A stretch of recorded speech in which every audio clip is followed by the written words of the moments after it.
नमस्कार, आर्या न्यूज में आप सभी का स्वागत है। मैं हूं आपके साथ प्रियंका तिवारी। खबरों को विस्तार से जानेंगे। यमुना नदी के बढ़ते जलस्तर के कारण जो रहवासी थे वो आज सड़कों के किनारे रहने के लिए मजबूर है। हालांकि दिल्ली सरकार ने अनेकों दावे किए कि बाढ़ पीड़ितों को हर संभव मदद दी जाएगी, लेकिन इधर धरातल पर सब शून्य ही दिखाई देता है। आप भी सुने। ये जल भराव है वो दिन पर दिन बढ़ता जा रहा है और जो वहाँ पे निचले इलाके में रहने वाले लोग हैं और ये सभी जो सड़क है उनके बगल में रहने के लिए मजबूर हो चुके हैं। अब मैं आपको कुछ तस्वीरों में दिखाती हूँ कि यहाँ की स्थिति कैसी है, यहाँ के लोग कैसे रह रहे हैं। आप यहाँ देख सकते हैं कि जो घर है यहाँ पे ये लोग टेंट के घर में रहते हैं और यहाँ पे कहीं भी खाना पीने की सुविधा कहीं भी नहीं, जिंदगी यहाँ पे घर है और इस तरीके से भर चुका है पानी से, जिसकी वजह से उनको मजबूरी है कि वो यहाँ पे रह रही है। और साथ ही साथ आप देख सकते हैं कि यहीं पे वो लोग बर्तन धो रहे हैं, कपड़े धो रहे हैं। यही अब सबसे बड़ा सवाल यहाँ पे होता है सरकार ने उनके लिए क्या कर रही है। खाना है वो उन तक पहुँच भी रहा है कि नहीं पहुँच रहा है। जो पुरुष है चलिए वो कैसे भी चले जाएंगे, लेकिन सवाल होता है जो महिलाएं हैं उनके लिए क्या सुविधा रह रही है, यहाँ क्या खेती आ जाएगी और यहाँ पे जो बच्चे हैं उन लोगों को कितनी परेशानी होगी। दिल्ली में दिन पर दिन डेंगू बढ़ता जा रहा है, लेकिन इन लोगों के लिए क्या हो रहा है। डेंगू तो मच्छर इतने ज्यादा होते हैं, इन लोगों को मच्छर काटते होंगे, क्या कौन सी बीमारी इन तक पहुँच रही है, जानकारी आज हम इनसे खुद पूछेंगे ये सब कि इन्हें क्या क्या समस्याएं होती है। अभी हम इन लोगों से बातचीत करेंगे। मौजूद है एक परिवार जिनसे जानने की कोशिश करते हैं कि इन्हें क्या क्या समस्याएं हो रही है।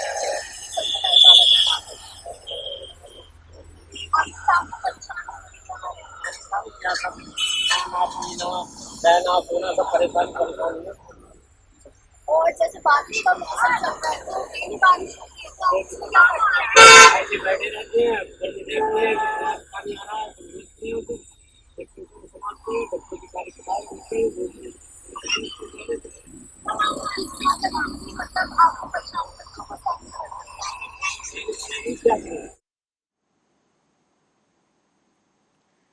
यूपी के कन्नौज से खबर है। बताते चले कि यहाँ बच्चे को जन्म देने के 9 दिन बाद प्रसूता की मौत हो गई, जिसकी मौत का आरोप मृतक महिला के पति ने महिला का ऑपरेशन करने वाले डॉक्टर पर लगाया है। पति का आरोप है कि ऑपरेशन के 3 दिन बाद प्रसूता की हालत बिगड़ने लगी थी, जिसे वो तत्काल कानपुर के 2 अस्पतालों में लेकर गया था, लेकिन फिर भी उसकी हालत में कोई सुधार नहीं आया और कुछ दिन बाद प्रसूता की मौत हो गई, जिसके बाद से परिजनों में कोहराम मचा हुआ है।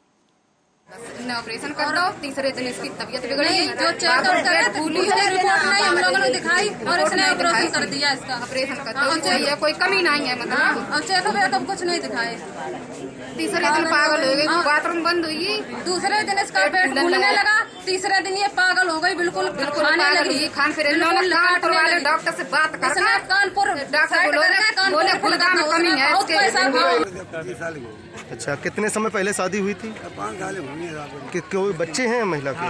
एक साहब तो यही हुआ अभी। हाँ। ठीक है साहब, एक है करीब 4 साल का साहब, 3.5 साल का।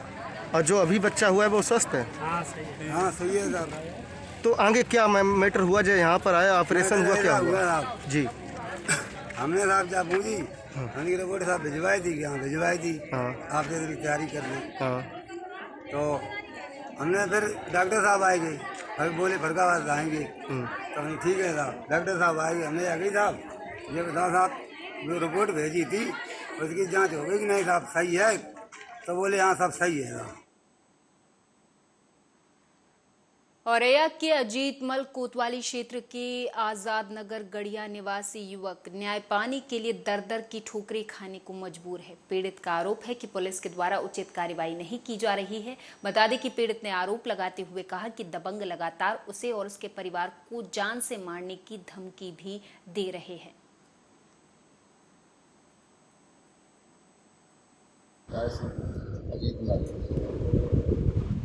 मेरे साथ 29 तारीख 6वां महीना अभी अंकित तिवारी फोन करके मेरे भाई को शिवाजी दुबे को बुलाता है। फोन से बाबरपुर किराए पे गालियाँ देता है, कहता है बाबरपुर किराए पे। और जैसे ही वो बाबरपुर किराए पहुँचते हैं मेरे भाई के साथ प्रिया दौरे भी साथ में जाता है। दोनों लोग जैसे ही बाइक से उतरते हैं वहाँ पे 10-15 लोग इकट्ठे होकर उनके साथ मारपीट चालू कर देते हैं। उसमें से 6 लोगों के हमें नाम पता है, हमने नाम दर्ज रिपोर्ट भी दी है। अंकित तिवारी, कौस्तुभ तिवारी, दीपक सहगल, दिलीप राजपूत, विपुल अवस्थी और प्रशांत दुबे।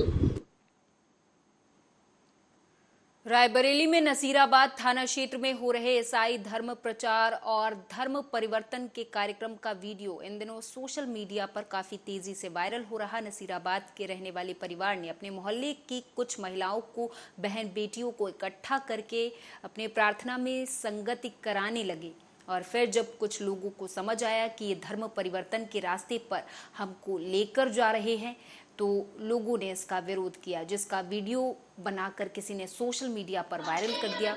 वीडियो वायरल होने के बाद पुलिस विभाग में हड़कंप मच गया है। हालांकि इस मामले पर वर्तमान नसीराबाद के थानाध्यक्ष राकेश चंद्र आनंद ने तुरंत एक्शन लिया और मामले को संज्ञान में लेते हुए बातचीत की है।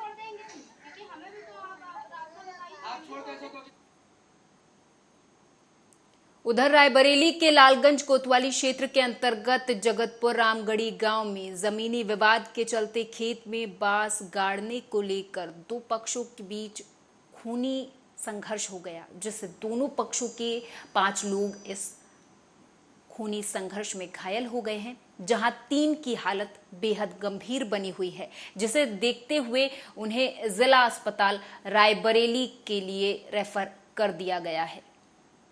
हाँ, इसमें करीब एक तरफ 4 लोग थे, एक तरफ 1 लोग थे। तो सभी लोग लगभग काफी करके आई हुई थी। और उसके बाद जो है तो ये लोग जंगल में कब्जा करे, वो जंगल में नहीं बांधने दे रहे हैं, जानवर आते धान कर जाते हैं। तो क्या हुआ, कितने लोग घायल हुए हैं? कितने लोग घायल हुए हैं? 4-5 लोग घायल हैं। रायबरेली में संदिग्ध परिस्थितियों में प्रेमी युगल ने जहर खा लिया, जिसकी वजह से दोनों की हालत गंभीर बनी हुई है, जिसे देखते हुए दोनों को जिला अस्पताल में भर्ती करा दिया गया था, जहां दोनों की हालत गंभीर होने के चलते उन्हें लखनऊ के ट्रॉमा सेंटर रेफर कर दिया है।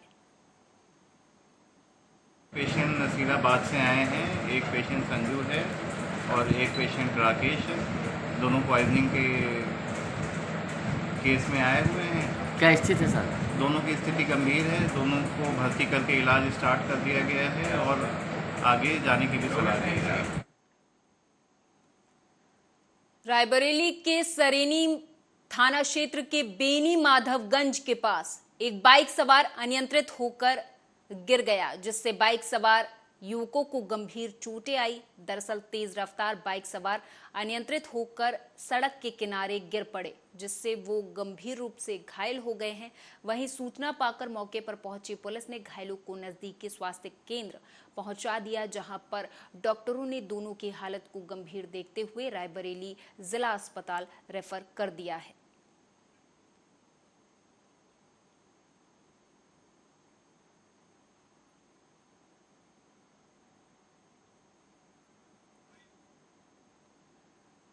गाजियाबाद से खबर है, जहां पर जीआरपी पुलिस के आशुतोष शुक्ला ने बताया कि 3-4 महीनों में जिन मोबाइल फोनों की गुमशुदगी गाजियाबाद रेलवे पुलिस स्टेशन पर दर्ज कराई गई, उस पर पुलिस के द्वारा काम करते हुए 111 मोबाइल फोन बरामद कर लिए गए हैं। साथ ही पुलिस कप्तान आशुतोष शुक्ला ने यह भी बताया कि मोबाइल फोनों की कीमत करीब 22 लाख रुपए से ज्यादा है। पुलिस कप्तान आशुतोष शुक्ला ने खुद अपने हाथों से पुलिस स्टेशन पर अपने मोबाइल फोन लेने पहुंचे लोगों को उनके मोबाइल फोन उन्हें वापस किए, जिसके बाद लोगों के चेहरों पर खुशी देखने को मिली है। जीआरपी गाजियाबाद द्वारा विगत 2-3 महीने में जो मोबाइल फोन गुमशुदा हुए थे, जिनकी गुमशुदगी यहाँ थाने पर दर्ज की गई थी, उसको कठोर परिश्रम करके विभिन्न राज्यों से इनको ला करके बरामद किया गया है और आपके समक्ष 111 मोबाइल फोन जिनकी कीमत 22 लाख से ऊपर है, आज उनके धारकों को प्रदान किया जाएगा। 35 लोग अभी तक यहाँ पर आ चुके हैं और लगभग 60 लोगों के आने की संभावना है। जो आए हुए हैं उनको भी मेरे द्वारा प्रदान किया जाएगा। उधर दिल्ली बीजेपी ऑफिस में एक प्रेस वार्ता आयोजित की गई थी, जिसमें दिल्ली बीजेपी से सांसद मनोज तिवारी ने हिस्सा लिया। इस दौरान उन्होंने मीडिया से बातचीत करते हुए मणिपुर में जारी हिंसा पर विपक्ष पर जमकर निशाना साधा। इस दौरान उन्होंने क्या कुछ कहा वो सुनाएंगे। लगातार देखिए, विपक्ष को जब मणिपुर में ये हादसा हुआ तो जाना चाहिए था, वो नहीं गए। गया कौन? गृह मंत्री। इस बार 147 लोग वहां पे मरे थे, 93 में 750 लोग मरे थे। इस बार प्रधानमंत्री ने भी स्टेटमेंट दिया, सदन में नहीं दिया, क्योंकि सदन में स्टेटमेंट देना ये गृह मंत्री का कार्य है। प्रधानमंत्री ने प्रोटोकॉल तोड़ करके मणिपुर की घटना पे स्टेटमेंट दिया है। जब 93 में 750 लोग मरे थे, तो आप सब लोगों को ये बात बहुत अच्छी तरह से लोगों को इन्फॉर्म करना चाहिए। तब न प्रधानमंत्री ने स्टेटमेंट दिया, न गृह मंत्री मणिपुर गए। गृह राज्य मंत्री गए, एक दिन के लिए जाकर के फोटो खिंचवा के आ गए। आज इस घटना के हुए तो 2 महीने हो गए ना। ये घटना आज की नहीं है मणिपुर की। ये घटना जब घटी तभी मणिपुर के दौरे पे, प्रवास पे गए थे गृह मंत्री जी। उधर मणिपुर की राज्यपाल अनुसुईया उइके से मुलाकात के बाद इंडिया गठबंधन के प्रतिनिधि मंडल ने मीडिया को संबोधित किया। उन्होंने कहा कि राज्यपाल ने सुझाव दिया है कि मणिपुर की स्थिति का समाधान निकालने के लिए सभी को मिलकर काम करना चाहिए। जैसे ही हमें मौका मिलेगा, हम संसद में केंद्र सरकार पर दबाव बनाएंगे और लोगों के द्वारा उठाए गए मुद्दों और केंद्र सरकार, राज्य सरकार की ओर से जो हमने कमियां यहां देखी हैं, उन्हें पेश करेंगे।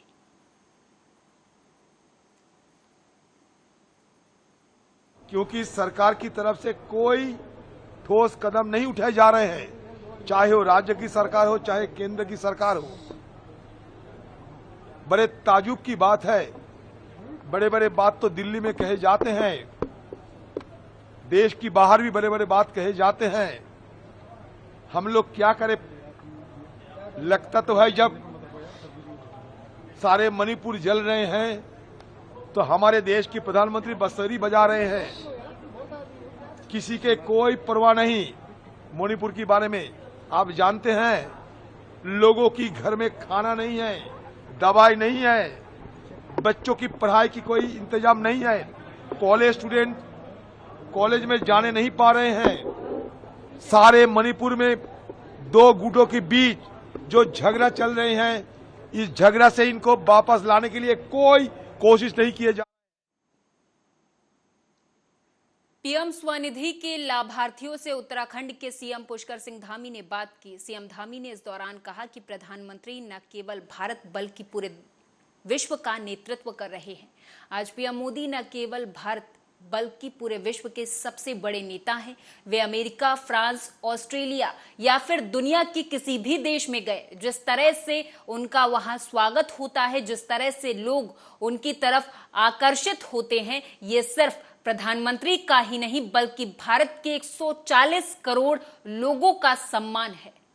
बीच में कि देखिए, दुनिया या भारत का जिन्होंने भी इतिहास बनाया है, जिन्होंने भी साधारण से असाधारण की यात्रा पूरी करी है, या जिन्होंने धरती में रहकर आसमान को छूने का काम किया है, वो सारे के सारे लोग बहुत सामान्य स्थितियों में, सामान्य परिस्थितियों में पैदा हुए हैं।